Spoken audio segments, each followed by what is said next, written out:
Y estamos de regreso con mucho más de tu programa en Premier. Ya damos inicio a este segundo bloque donde vamos a estar conociendo, como siempre, vamos a conocer a un invitado especial y que en esta oportunidad tenemos un tema bastante interesante e importante para toda Chivacoa. Hoy vamos a estar hablando de toda esa historia de Chivacoa que no conocemos, María. Así es. Hoy tenemos un invitado en Premier. En Premier, como lo dice el nombre, así es. Así es, de lujo. Y es que él es cronista, profesor y es Luis Gregorio Gallardo. Es el menor de 5 hermanos, natural de Chivacoa, licenciado en educación, con una maestría en Historia de Venezuela, miembro y fundador de la Red de Historia de Memoria y Patrimonio del Estado Yaracuy. ¿Es así?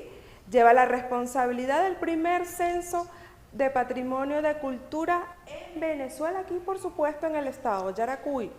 Asume la dirección operativa del Gabinete Estadal de Cultura y es docente del PNF de Turismo en la UNED.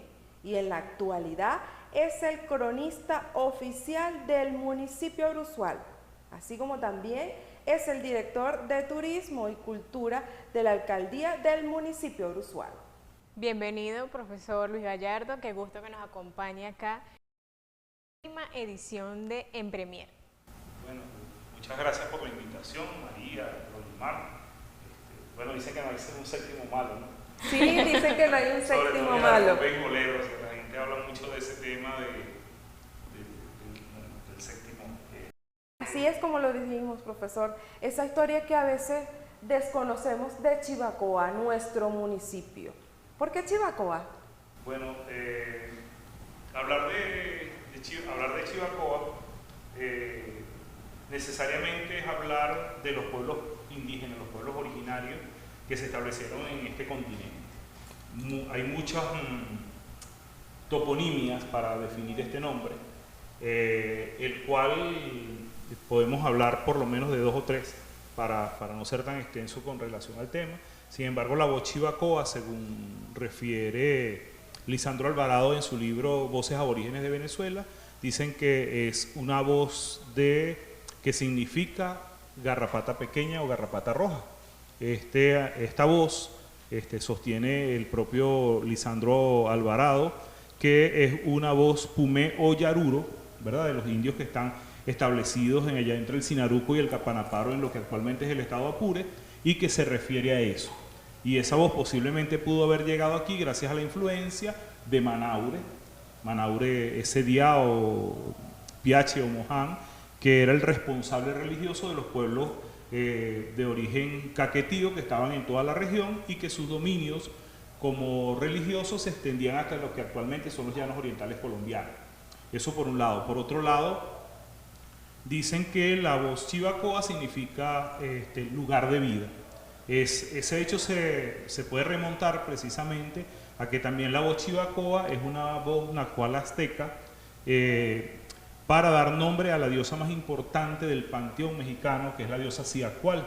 Nosotros suponemos e inferimos que la voz Chivacoa es una corrupción de esa palabra.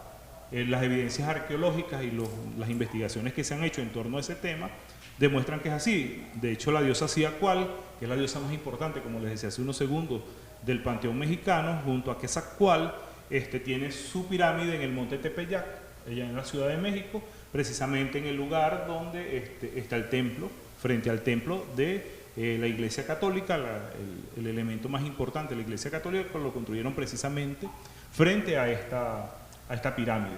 ¿Quién es Ciacual? Bueno, la diosa de la concupiscencia, de la mujer parturienta, de la mujer embarazada o de la mujer que muere en el parto, ¿verdad? Ella también está vinculada, por supuesto, a todos los elementos de la producción agrícola, ¿verdad?, de las aguas dulces, que de alguna manera al fondo pues define este territorio que hoy conocemos como Chivacoa, producto posiblemente de la corrupción de esa palabra Ciacual.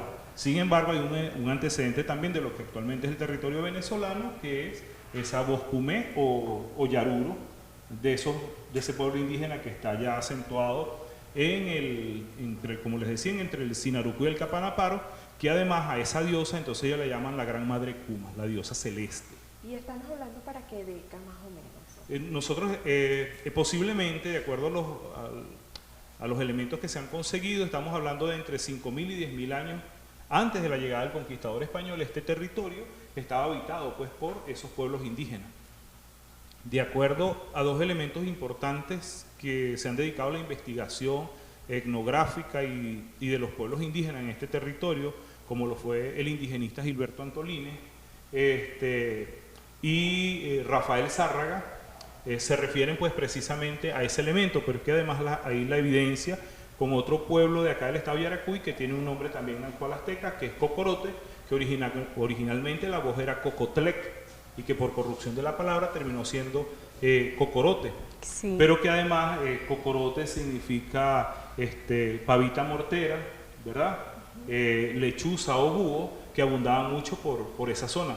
Incluso hay algunos registros que dicen que decían los indígenas, posiblemente eso sea más producto de la creación, de la producción escrita, que decían que los indígenas que estaban acentuados en el territorio de Cocorote, que debieron ser caribes chiparicotos o chipas, como se los han denominado, que esa gran nación caribe que estuvo establecida en este territorio, decían que los indígenas decían: Cocorote canta, indio muere. No lo creo, pero sucede. Es una forma poética muy hermosa de dar reflejo al nombre de esa población, que de alguna manera tiene un vínculo con incide en Chivacoa. Claro, incide en Chivacoa porque de acuerdo al trabajo que levantó Gilberto Antolínez, que era un yaracuyano por un lado, y por otro lado Luis da Cámara Cascudo, que era también un investigador de esos temas, un brasileño,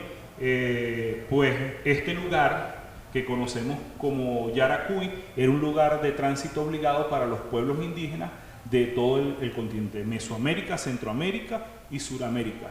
Eso también se recoge precisamente cuando estudiamos al pueblo tupi guaraní, que estaban por allá en el sur, ¿verdad? Y que estaban responsables como de transitar este territorio desde la isla de Cuba hasta la Patagonia.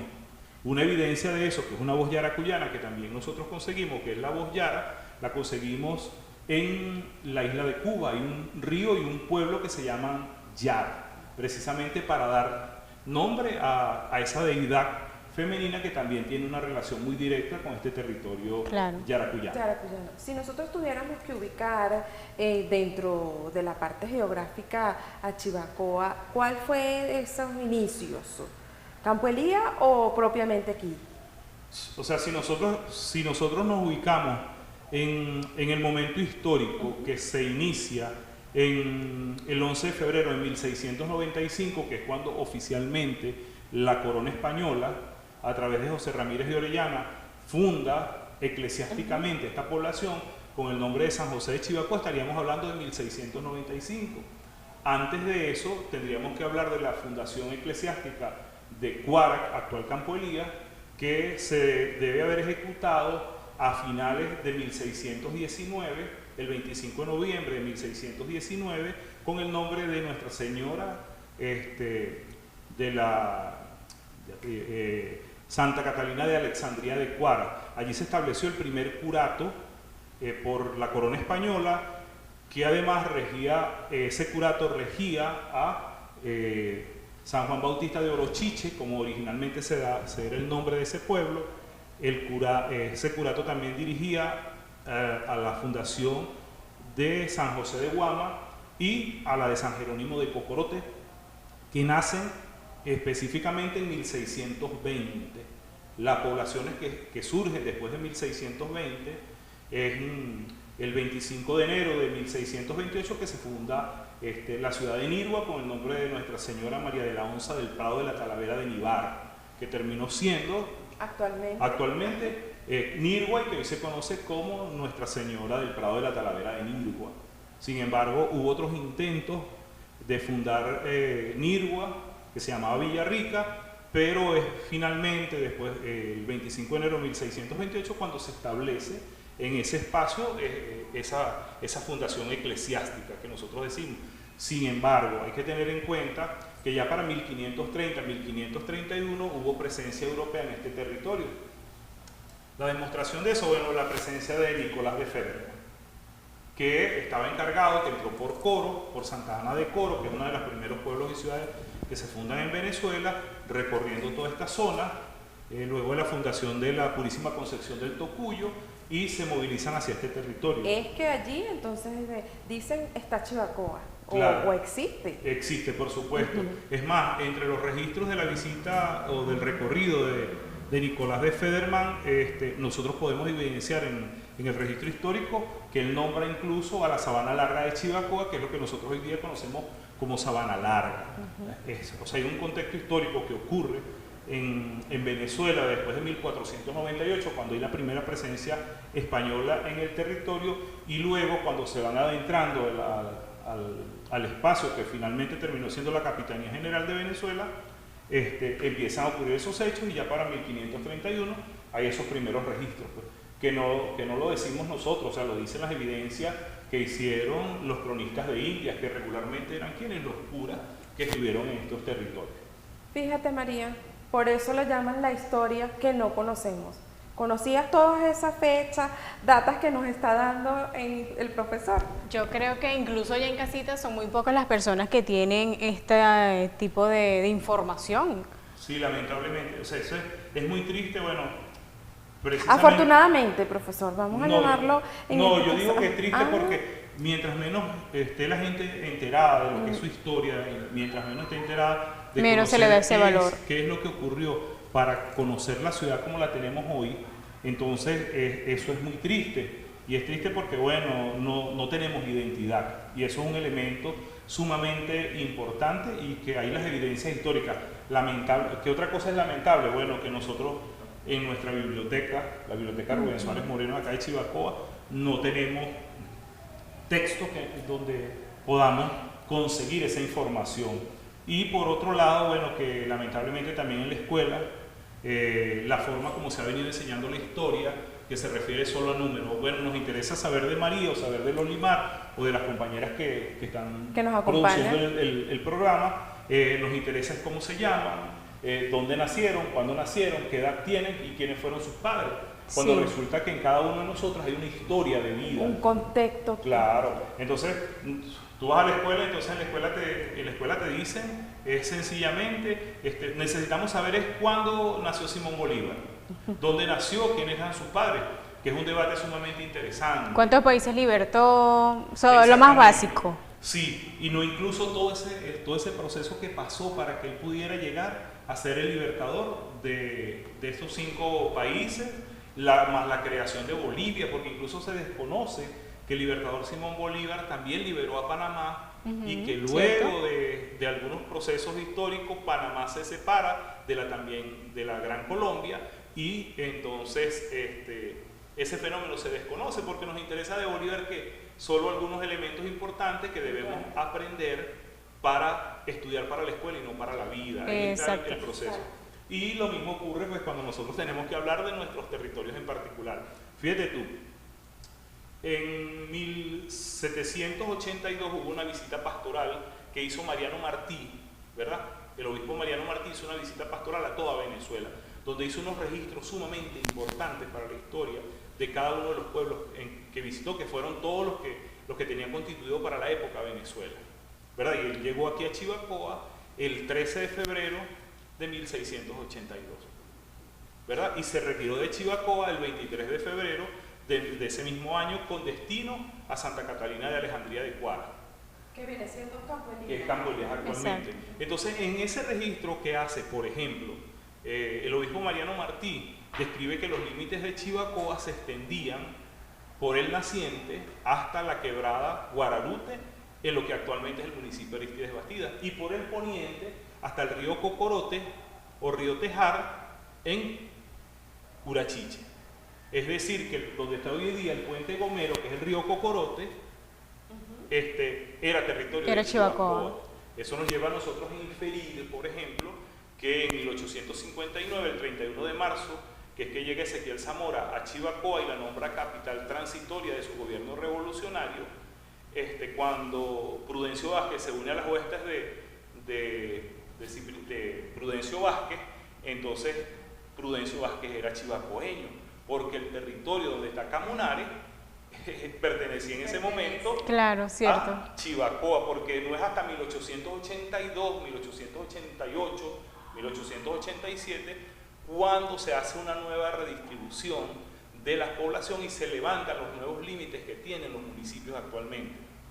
Fenómeno que ocurre luego más tarde, a partir de 1992, cuando hay una segunda incorporación o conformación de otros municipios dentro del territorio yaracuyano. Entonces, todo ese contexto geográfico, histórico, de los pueblos que estuvieron asentados en este territorio es el que regularmente desconocemos, ¿ves? Y, bueno, no tenemos la documentación, hay que trasladarse a otros espacios para poder levantar la documentación. Bueno, nosotros deberíamos tener los tomos de la visita pastoral de Mariano Martí a Venezuela, porque hay una información muy valiosa sobre este territorio. Entonces decía, bueno, Guama está a 4 leguas y media de Chivacoa. ¿Ves? Entonces 4 leguas y media deben ser aproximadamente 14 kilómetros. Y hoy no lo demuestra porque Chivacoa está precisamente de Guama a 12 kilómetros aproximadamente. ¿Ves? Entonces ni la medida ni el elemento histórico están desconectados de esas realidades. Urachiche está a 2 leguas y media aproximadamente, al igual que Campo Elías. Estamos hablando de aproximadamente 7 kilómetros de distancia, que en el sentido de ir a Urachiche es mucho más rápido llegar porque estamos pasando por el valle, pero al momento de subir a Campo Elías, entonces la cuesta es más empinada, sí, sí, y ocurre ese hecho. Por la posición, bueno, el propio Mariano Martí ratifica la existencia de la sabana larga de Chivacoa ya para 1782. Pero en realidad nosotros conocemos de Chivacoa su fecha fundada y que realmente es la que manejamos todos, ¿no? Claro, exactamente. ¿Qué viene siendo, profesor? El 11 de febrero de 1695. Hubo un proceso que se hizo el día anterior, el 10 de febrero de 1695, que lo hicieron en la ciudad de Caracas y que como hecho histórico entonces se ejecuta el 11 de febrero de 1695 y la responsabilidad la tiene José Ramírez de Orellana, quien es el fundador eclesiástico de Chivacoa. Y eclesiástico porque él no era un cura, pero en ese momento entonces se le coloca el nombre de San José de Chivacoa. Ajá, hay otro elemento importante, se le coloca San José de Chivacoa, pero al parecer, de acuerdo a lo que ocurre más adelante, los pueblos indígenas, que era una sociedad matriarcal, sobre todo los que estaban asentados en este territorio, posiblemente no se acercaban a la iglesia en ese momento. Entonces hubo que establecer otra estrategia por parte de la iglesia, que es que entonces ponen como copatrona a la Inmaculada Concepción. Porque además el nombre de la Inmaculada Concepción, entonces nosotros lo conseguimos con la fundación del Tocuyo, la Purísima Concepción del Tocuyo. Luego lo conseguimos con la fundación del Valle de Guayguazá, en lo que actualmente es el estado Carabobo, específicamente en Puerto Cabello, que se funda con el nombre también de Nuestra Señora de la Inmaculada Concepción, o la Virgen del Rosario, la Virgen del Carmen, hacia la zona del lago de Tacarigua o lago de Valencia. ¿Ves? Ocurre otro fenómeno que también hay que revisarlo. Ese Valle de Guayguazá, posteriormente, con la llegada de los africanos y africanas esclavizados, producto de ese sincretismo religioso que ocurre con esos pueblos africanos, entonces cambia ese patrón, cambia la Virgen de la Inmaculada Concepción, deja de ser la patrona de ese valle y se convierte entonces San Juan Bautista, pero por una razón lógica, la presencia africana y africana, que tienen una tendencia mayormente a creer en una deidad masculina, entonces lo revisten y por eso allí conseguimos todas unas festividades el 24 de junio en torno a San Juan Bautista. Y aquí el patrón es San José, que lo celebramos el 19 de marzo, y el 8 de diciembre celebramos a la Inmaculada Concepción. Había, como quien dice, eso ayer creado. ¿Cuáles son la patrona o el patrón, claro, de Chivacoa?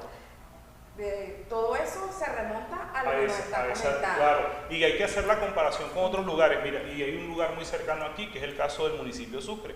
Guama también se funda como San José. de Guama. De Guama.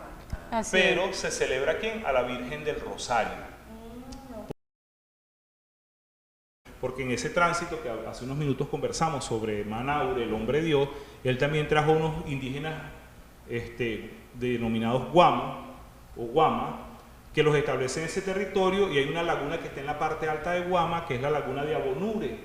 Esa Abonure es una voz para una diosa femenina de los pueblos indígenas, igual para poder casar ese elemento con el tema religioso. Entonces ponen por delante de Abonure a la Virgen del Rosario, y ese fenómeno lo vemos en Sabana de Parra, que también es la Virgen del Rosario, y ella en ese lugar sustituye a Mayurupí, que era la deidad que estaba establecida por los pueblos indígenas de ese territorio. Entonces, no podemos estudiar la historia de una manera aislada, no podemos nosotros convertirnos en la Santa Inquisición de la Iglesia Católica, sino más bien ver todos esos elementos históricos que ocurren desde el punto de vista religioso, además de todo ese proceso que llevó a la conformación de esos pueblos y ciudades para poder entender la realidad. Bueno, aquí hay un hecho interesante que siempre pasa desapercibido.